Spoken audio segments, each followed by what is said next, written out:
McKenzie Milton suffered a near career-ending injury just over 18 months ago. He suffered major nerve damage around his knee and is now working on making his college football comeback. But who is McKenzie Milton?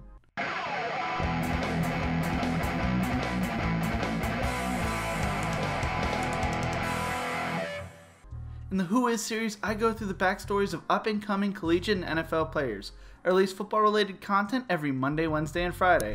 Consider subscribing to the channel. I have a lot of crazy things planned, including an interview with former Division I long snapper Blake Ashley on Monday, May 25th, where we will be releasing his brand new trick shot video. You won't want to miss it. McKenzie Milton was born on October 10th, 1997, and grew up playing football in the beautiful state of Hawaii. During his sophomore year of high school, he helped lead Mililani High School to the state title game where they lost a heartbreaking game 28-22. The following season, Milton once again led Mililani to the state title game where they would win this time 53-45. Mililani went 14-0 and finished ranked 21st in the nation. Milton was named the 2014 Hawaii Gatorade Player of the Year as well as the 2014 USA Today Hawaii Offensive Player of the Year. Going into his senior year, Milton had thrown for 4,959 passing yards and 51 touchdowns and was 24-2 as a starter.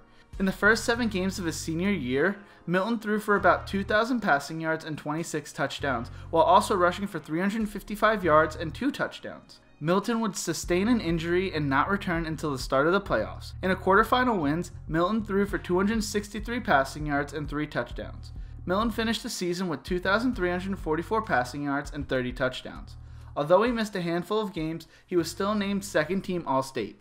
In his career at Mililani, Milton threw for 7,303 passing yards, 81 touchdowns, and completed 65.5% of his passes in 34 games.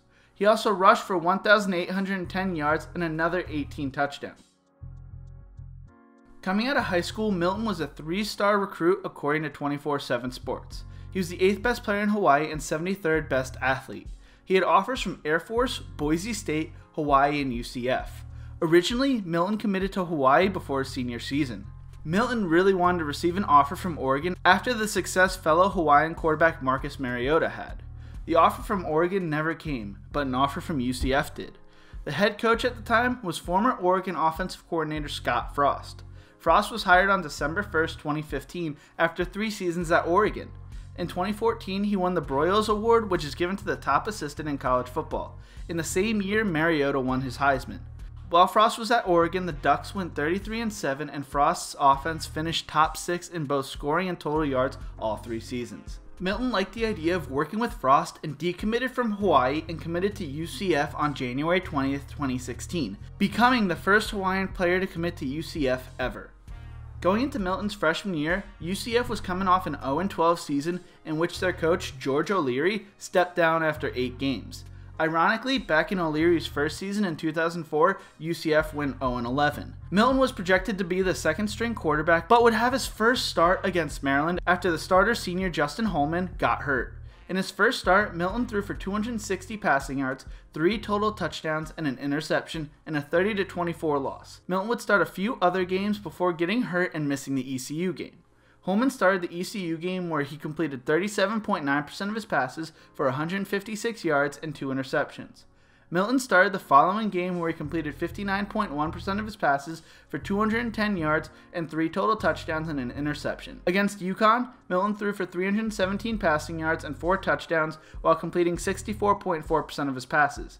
In a Cure Bowl loss to Arkansas State, Milton completed 56.4% of his passes for 175 yards and 1 touchdown. UCF went 6-7 in Milton and Frost's first season, and Milton started and played in 10 games. He completed 57.7% of his passes for 1,983 yards and 10 touchdowns, both 4th most in UCF history for a freshman, and 7 interceptions, while also rushing for 158 yards and 3 touchdowns.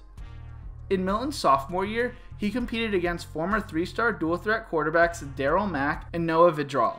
Milton won the starting job. According to SB Nation, going into the season, UCF was projected to go 7-5 and was only favored in 4 games. UCF would shock the world that season. Milton started the season by completing 76.2% of his passes for 4 touchdowns and an interception against FIU. Against Cincinnati, he completed 84.2% of his passes for 374 yards and 5 touchdowns. He completed 77.8% of his passes for 324 yards and 3 total touchdowns against ECU. In a blowout win over Austin Peay, he completed 92.3% of his passes for 275 yards and 4 total touchdowns. UCF won the American Athletic Conference title game in a double overtime thriller, 62-55, where Milton completed 70% of his passes for 494 yards, 5 touchdowns, and 3 interceptions, while also rushing for 68 yards and a touchdown. In the Peach Bowl, Milton threw for 242 yards and 2 touchdowns, while also rushing for 116 yards and a touchdown. UCF would go on to defeat Auburn, finishing off their undefeated season going 13-0. Due to their win over Auburn, who was the only team to beat national champions Alabama that season, and being the only undefeated team at the FBS level, they declared themselves the national champions. Whether you like it or not, it was a fantastic marketing tool. It gave UCF a ton of media attention and basically gave them free advertising, and the success from that campaign shows today because people still mention it. In reality, UCF finished 6th in the final AP poll.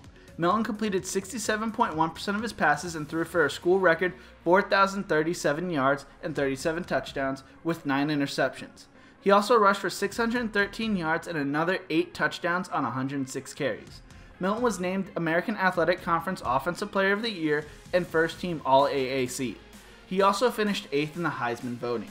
Going into Milton's junior year, expectations were high for the quote-unquote national champions. They had a brand new head coach in Josh Heupel after Frost left to coach Nebraska. In the season opener against UConn, Milton threw for 346 yards and 5 touchdowns, completing 75% of his passes.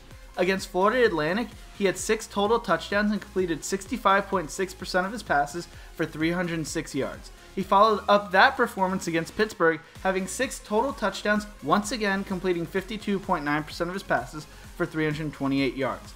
He had 4 total touchdowns and threw for 312 yards and an interception against Temple. Against Cincinnati, he completed 52% of his passes for 268 yards and 4 total touchdowns. Going into the USF game, UCF was 10-0 and came into the game ranked 8th in the nation. The media was raving about Milton's performance that season, and he was getting some Heisman consideration. Not only that, the topic of UCF crashing the college football playoffs was also in the front of everyone's mind. Everything came crashing down with 11:27 left in the second quarter. At the time, UCF was up 7-0 and was driving down the field. They had a 3rd and 7 on the USF 30-yard line. Milton would take the snap and roll out right, which turned into a scramble. Mozzie Wilkins would come in low, wrapping up his legs like a normal tackle. The issue was Tayron Barber would hit Milton high at the same time from behind. In a freak situation, Milton's leg was contorted in a way it was not supposed to, and it would snap. The coaching staff and medical staff on both sides quickly realized something was seriously wrong and jumped into action, while Milton lied on the ground. Players on both sides quickly started praying when they realized the severity. The whole UCF sideline would come out onto the field in support of their fallen brother as Milton was placed on a stretcher and carted off. As he was taken off the field, the crowd erupted in support of Milton, not knowing if he would ever be able to play the game of football again. A player who seemingly came out of nowhere the previous season and a potential Heisman candidate, season was over and potentially his career. Milton finished the season completing 59.2% of his passes for 2,663 yards, 25 touchdowns, and 6 interceptions. He also rushed for 307 yards and 9 touchdowns. UCF went on to win the American Athletic Conference Championship game and play LSU in the Fiesta Bowl. Although UCF had finished undefeated once again, with the loss of Milton, they were once again left out of the college football playoffs because they just did not have the star power. In the Fiesta Bowl, they would famously awake Joe Burrow, who put up historical stats after taking a huge hit from Joey Connor on a pick 6. UCF lost to LSU 40-32 with their backup quarterback, snapping their 25-game win streak and being the first loss since Arkansas State on December 17, 2016 in the Cure Bowl. How bad was Milton's knee injury? Some believe he would have lost his leg if they had not been 20 minutes away from a level 1 trauma center because of how his knee was dislocated. According to Bleacher Report, Milton had to go through 5 different surgeries. The first surgery was to replace the damaged artery, the second surgery was to open up his right leg to release pressure and fluid buildup and prevent damage to the new artery. The third surgery was to put in a metal fixator to help his nerves heal and prevent damage to the new artery. The fourth surgery was to remove the fixator, and the fifth surgery was to repair ligaments damaged from the dislocation. According to Milton, if he had not suffered nerve damage, he may have been back for the 2019 season. Back in January of 2019, doctors projected that it would take a year for Milton's nerves to fully heal and he could start rehab. As of May 7th, 2020, Milton says it's a 50-50 shot he will be back in time for the 2020 football season. Milton continues to work through rehab at UCF and is following social distancing rules and all the UCF protocols during COVID-19. Milton actually had a scare involving it, needing to get tested, which came back negative. Milton has been an amazing person off the field. After Milton went down with the injury, Mozzie Wilkins received a lot of negative attention, including attacks on his family, and he told the Washington Post he received death threats. When Milton found this out, he reached out to Mozzie saying, "Hey Mozzie, I have no ill will towards you. Don't listen to that noise. It's just stupid. Between you and I, as long as we're good, it doesn't matter what other people say. KZ." And would actually start a friendship with him. At one point, Milton was asked what his dream was, and he answered to either play in the NFL or become a coach one day. Milton got to test out his coaching ability this past season, helping out fellow Hawaiian and UCF quarterback Dillon Gabriel. According to ESPN, Gabriel actually transferred to Mililani High School his freshman year, which happened to be McKenzie Milton's senior year. Milton nagged Heupel to recruit Gabriel week in and week out and pushed Heupel to offer him. If you want to see a video on who is Dillon Gabriel, let me know in the comment section below. No one asked Milton to help get Gabriel recruited, nor did anyone force him to help coach him up. But he did because he wanted to help UCF. In 2019, UCF went 10-3 and won the Gasparilla Bowl in Tampa Bay.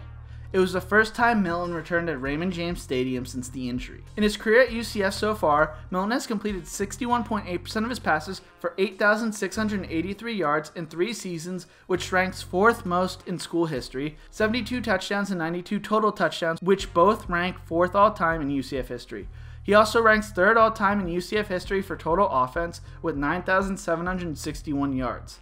I don't know what the future entails for McKenzie Milton, but what I do know is if anybody is going to come back from an injury like this, he is the person to do it. If you like this video, check out my other videos in the Who Is series. Leave a like and subscribe to the channel. Comment "come back" in the comment section below and remember to embrace the grind.